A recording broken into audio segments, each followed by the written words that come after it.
We're back for session 4 with Ash Harrison. Let's talk a little bit about back in the mid 90s. You were an instrumental member in the Morgan Dollar Club. Well, let's just say that I was in the right place at the right time to help Jeff Oxman with the Society of Silver Dollar Collectors. Jeff had started the Society of Silver Dollar Collectors a number of years earlier, and he was putting out a quarterly, I believe it was quarterly, white paper, so to speak, on unusual and exciting VAMs. And he had a subscription base. There might have been 100 or so people who had sent in checks and cash and that sort of thing to him to subscribe to the Society of Silver Dollar Collectors. And Jeff had an interesting way of doing that business. He took it and he put it into a manila folder, and that was it. It never went to the bank. It never got cashed. It just was in the folder. I think he had done that for 3 years or so, and I went to, I believe it was the very first VAM thing. The VAM thing is a meeting that we have at once a year at either the A&A or Fun Show. And I went to this meeting, and I asked Jeff if there was anything that I could do to help him out, that I was really interested in being involved. And he said, I have something that I think you can do. And so I took on the manila folder, and I called up all of the people who had sent in checks and money over the previous 3 years or so, and wanted to see if they wanted to continue being in the club. And almost every single one stayed. And we rebirthed the Society of Silver Dollar Collectors, and I want to say this was around 2000 or 2001. And I got that rolling again and got an electronic base of a database of the people, and something that we could actually start from to call on yearly to get dues and that sort of thing. And we then furthered that by creating a board, and then we made a 501c3 out of it, and we have been doing that now for over 20 years, and the Society of Silver Dollar Collectors is doing fine. There are a couple hundred loyal members. We have a pretty good user base we have a website that we sponsor called VAM World. And VAM World is a place that anyone who is interested in the varieties of Morgan and Peace dollars can go to look up any Morgan dollar or Peace dollar that they have. You literally can go out there and go date by date and look at each of the die pairs known, die states known, and figure out whether you have a new one that, because new varieties are still being discovered daily, or if you have one that is known.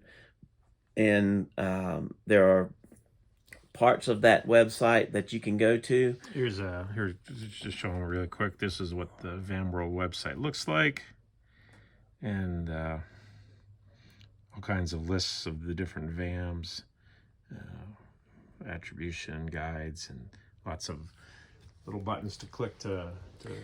There are lots of buttons. It's a very good reference for varieties.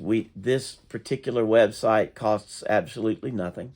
You can go there. You can look at coins. You can join in the conversation. There is a discussion group there that you can bring up any topic you like, as long as it's about VAMs and it's not hostile. You can go in there and have a really good time, and lots of people do. Somewhere in the neighborhood of 500 to 1,000 people are on that website, and there are a lot of people who go on that website and do not make their presence known. So there's a lot of, I guess, there's sleepers, and it's a good place to find information about Morgan and Peace dollars. From that website, you can. How was the site designed? Did you design it yourself? No, it started off as a wiki space. The wiki spaces folks made it possible for you to create something like this. They provided space online for people to make clubs and things like this, and we took advantage of that, and we brought this whole thing started. I used to get from Leroy Van Allen his updates, yearly updates, and I had the original VAM book, and we would go through and update that every year and put in the new finds and the things that were taken out, moved, delisted, whatnot. And over a period of years, we did that manually. And then finally, and I did that on my own website for a number of years. And then we finally found this and decided to build on, make it bigger, and make it a much larger effort.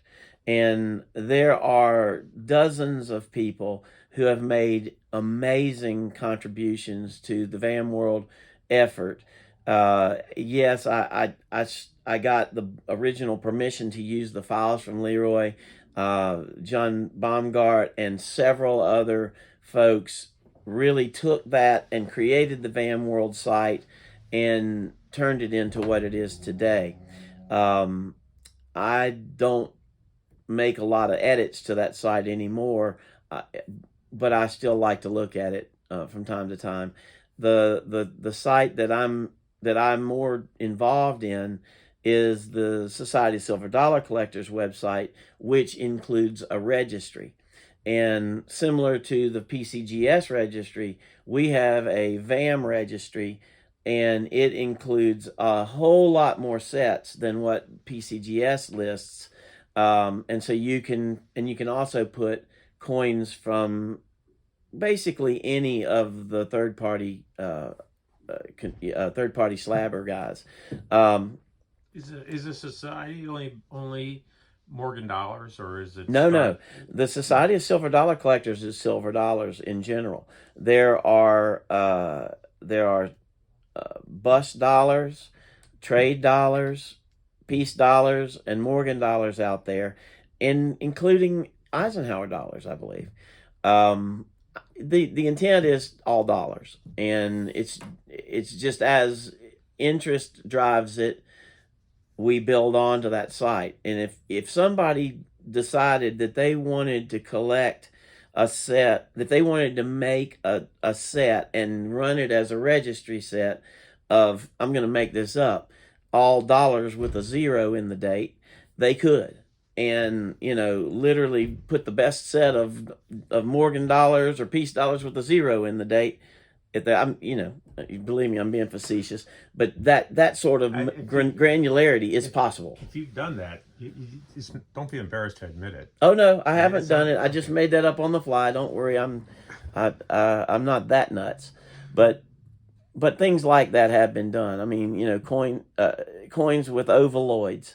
That's just like a little spot on the coin where it made a little circular impression on the die. Those are out there. There's probably one for what we call belly button birds. Where on the reverse, the eagle's lower abdomen, when it was weakly struck or oil gathered in the very bottom of the die, it would make what looks like a donut on the bird's lower abdomen, and we call them belly button birds. And I have a complete set of those, and there's something for everyone there. It's a lot of fun, and the nice thing is that you don't have to go through an act of Congress to get a set built. If you want to have a set built for it, I'm sure we can accommodate you. Well, let me ask you this. You you said Leroy was putting out a list of like new VAMs and stuff. How does one go about finding a new VAM, and how does one go about getting it recognized? Have you found any yourself? Well, oh yeah, I sure have. I'll answer the first question first. As far as creating or getting a new VAM, it happens all the time. Since I want to say for about a year now, Leroy has, quote, retired from uh, doing new attributions. And that has been something that we've talked about for decades. As you know, what would we do when Leroy, quote, retired? And that has been taken over by John Baumgart and John Roberts. They are both absolute experts in the field of varieties and VAMs. And so they are now a two-man committee for new varieties or unlisting other varieties or whatever it is you'd like to do.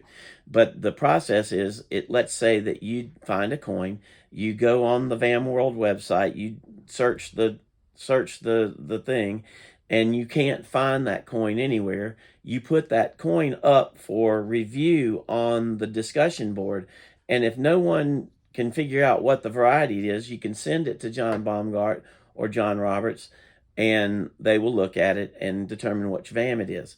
If they can't determine what VAM it is, they will add the VAM, and you would get credit for it, and you would have the discovery coin. So that's how that's done. Years and years ago, I have discovered a number of coins over the 20 plus years that I've been doing this, but most of the time I just don't have a great desire to have my name listed by all the discoveries. A lot of them I've just told people that I've found them and let somebody else get them, find them, send them in, do whatever. However, there are a few that I have sent in to Leroy over the years, and one in particular I have here today. It's a 1921 discovery. And in 1921, they made the Philadelphia coins with two different collars. There's the normal, I want to say it's 189 collar, reed collar, and then it may be 189 or 191, I can't recall. But then there's also one that is infrequently reeded, and I can't remember if that's 167 or 169, but it's easily visible if you hold the coins up by their, alongside each other, and you make a stack, you can see the ones that are widely reeded. It's called wide reeding or infrequently reeded. PCGS will put those into a variety holder. It's not specific to the VAM number, but it says Morgan wide reeding. I discovered one that was really unusual. All of the different VAMs, there were about, well, I have to count them, VAM 4, 13, 25, 26, 27, 28, 29. At the time, there were 7 known varieties of wide reeding, and they have since added sub varieties for those 7, and then this coin was discovered. And the interesting thing about this particular coin is all of these coins were thought to be in paired with a particular obverse and a particular reverse stage. They actually changed the design on the reverse of the 1921 dollar at some point in the year, and they went from what we call the D1 type to the D2 type. It's very, if you don't do this, it's really minutia, but there are some little die scratches on the head of the arrows on the reverse, and the claws of the eagle go to a different place on top of the olive branches, and they just changed the style up on there was just a master die, and they there were 2 different ones, and they made, well, we all thought that they were just making them with the D1 reverse. And this turned out to be the only one that has the D2 style reverse and the wide reading. And it is very rare. All the rest of them are really pretty common, but this particular one is quite rare. And it's the VAM 44, and this is the VAM 44 Discovery coin. And it is semi-proof like, so there's something going on there. They were trying something new, and it was 40 years after they found the first one that I discovered this, and all the other ones had been known for decades, and then all of a sudden this new variety popped up. So that one I'm proud of. So that one, you're willing to take credit for that one. I am. I'm happily the discoverer of the 1921 VAM 44. Have very many of them been found since you discovered that? A handful. Wow. There are probably, there might be a dozen out there. There are probably 6 to 8 that are in holders. That's my guess. There are only a couple uncirculated ones. Wow, very nice find. We're going to go ahead and take a break now. And once again, please like and subscribe, and you'll get notified when we post more videos. Thank you.